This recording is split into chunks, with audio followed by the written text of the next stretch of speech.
Hit TV YouTube channels లో మీ వ్యాపార ప్రకటనలకు మరియు ప్రమోషనల్ ఇంటర్వ్యూస్ కోసం వెంటనే సంప్రదించండి. ఇంటికి అసలు వచ్చేవాడు కాదు మేడం. మార్నింగ్ 9కి వెళ్ళిపోతే నైట్ 9కి వచ్చేవాడు. ఆ 9 కూడా స్నానం చేసుకుని సెంటి ఫుడ్స్ మళ్ళీ వెళ్ళిపోయి మళ్ళీ మార్నింగ్కి వచ్చేవాడు. ఇలా రావడంతో అలాగా ఇంట్లో భరిస్తాను అనుకుని అలా ఉన్నాను. ఒకరోజు ఏమైందంటే పడుకున్న దానికి లేపాడు. రాత్రి 2 అవతల వచ్చాడు. ఫుల్ తాగేసి ఉన్నాడు. వాళ్ళ మమ్మీ కూడా ఉన్నారు. అప్పుడు అవుట్ ఆఫ్ నుంచి వచ్చున్నాడు. అయితే లేపాడు. నాకు జ్యోతి ఒకసారి నీకు చూడు అనేసి అన్నాడు. వాళ్ళ ఇద్దరు కలిసిన ఫొటోస్ అన్ని చూపించాడు. అవి చూపించాడు కాదు కదా, దరిద్రమైన సెక్స్ వీడియోలు కూడా ఆంటీతో కలుసుకుని చూపించాడు.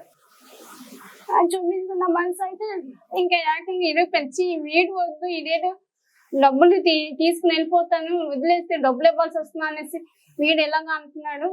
వీడు వద్దు, డబ్బులు వద్దు, దండము ఇలాంటివి చూపించకమున్నా నేను వదిలి వెళ్ళిపోతానులే, నీకు నువ్వు హ్యాపీగా ఆంటీతో ఉంది కానీ అనేసి చెప్పేశాను.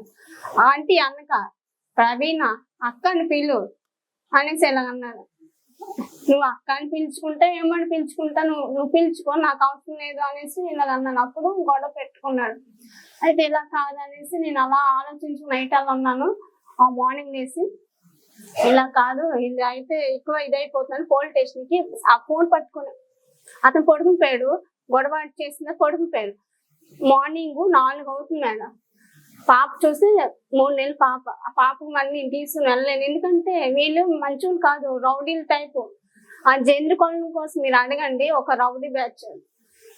దాంట్లో 100కి ఒక 10% మంచిగా ఉంటుంది. 99% అందరూ అలాంటి వాళ్ళు డేంజర్ క్యారెక్టర్స్. అయితే నేను తెలిస్తే నన్ను వెళ్ళనివ్వరు, చంపేస్తారు కానీ నన్ను వెళ్ళనివ్వరు. కాబట్టి నేనేం చేయాలి, ఎవరు తెలియకుండా సైలెంట్గా వెళ్ళిపోవాలి. నా బెడ్ కోసం చూస్తే బెడ్ని పట్టుకోలేను, నేను నన్ను అనలేను, ఎందుకంటే నాకు కొంచెం ఆయాసం ఉంది. నాకు తెలుసు ముందే బట్టే నాకు ఆయాసం ఉంది, నేనేం చేయలేను అనేసి ఫోనే పట్టుకున్నాను. నా బెడ్కి వదిలేసి పోలీస్ స్టేషన్కి వెళ్ళిపోయాను మేడం. వెళ్ళిన తర్వాత మార్నింగ్ ఎవరు ఉంటారు, ఎవరు ఉండరు, మార్నింగ్ వాళ్ళు వస్తారు, వాళ్ళకి చెప్పమని సమస్య అన్నాను. ఆ ఫోన్ పట్టుకునే కూర్చున్నాను. ఈలోగా రాంబాబు సార్ ఎస్ఐ అంటే 2018 మ్యాటర్ ఇది. 2018లోన రాంబాబు సార్ అన్న వాళ్ళతో వచ్చారు. వచ్చిన తర్వాత చెప్పాను, ఫలానా ఉన్నా సార్ అంటే అతనికి కూడా చెప్పేసరికి అతను వాళ్ళ మమ్మీని కూడా అవుతా పంపిస్తూ ఉంటాడు. ఈడేమో పిల్లని ఇంట్లో పెట్టేసి హింస పెట్టుకుని వేరే ఆంటీలతో తిరుగుతాడా, నువ్వు ముందు కేసు ఫైల్ చేస్తాను, నేను చూస్తానమ్మా అనేసి అన్నారు. అలాగే సార్ అని ఆ ఫోన్ కూడా ఇచ్చాను. లాక్ తెలియదు, ఏం తెలియదు. ఈలోగా ఫోన్ చేయగానే అతను వచ్చేసాడు. రౌండ్లు వేసేస్తున్నారు, పోలీస్ స్టేషన్ దగ్గర ఉన్నాను అనేసి. పోలీసులు ఫోన్ చేశారా?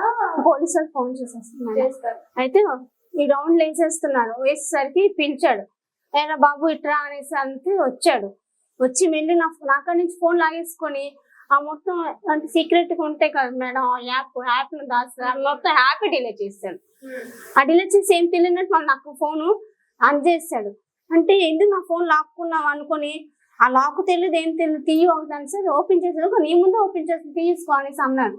అయితే అది మొత్తం యాప్ ఎదుగుతుంది, యాప్ కనిపించట్లేదు సార్. వేరే యాప్ లో నువ్వెందుకమ్మా ఫోన్ ఇచ్చావు, నాకు దెబ్బలాడారు సార్, అతను లాక్కున్నా సార్, నేనేం ఇవ్వలేదు అని అనగానే నువ్వు కేసు ఫైల్ నేను చెప్తాను అనేసరికి ఈ కాల్ పట్టేసుకుని ఇంక వదలు మేడం, నేను మారిపోతాను, నువ్వు కేసు ఏం పెట్టొద్దు, ఇంకా ఆంటీ వద్దు, ఎవరు వద్దు, నువ్వే కావాలి, నా పాప కావాలనేసి ఇంకా కాల్ పట్టుకుని ఏడ్చేసాడు. ఇటు చూస్తే మా అక్క వాళ్ళ ఆయన ఒకరు, తర్వాత ఎవరైతే మాకు మ్యారేజ్ చేశాడో అతను మారిపోతాను అంటున్నారు కదా జ్యోతి, ఒక్క ఛాన్స్ ఇవ్వు, ఇంక ఎంతైనా నీ మూడే కదా అనేసి అంటే, అలాగా అందుకు 2 సంవత్సరాలు పట్టి ఓడ్చుకున్నాను, ఇంకా అతను మారలేదు, నేను ఇదే తేల్చుకుంటాను ఇక్కడ అనేసి అంటే పెట్టలేము లేదు.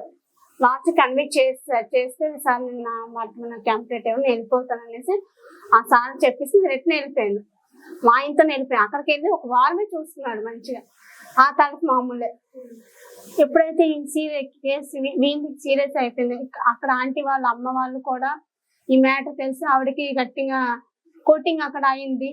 అయితే ఆవిడ ప్రెషర్ పెట్టింది, నన్ను ఉంచుకుంటావా లేదని.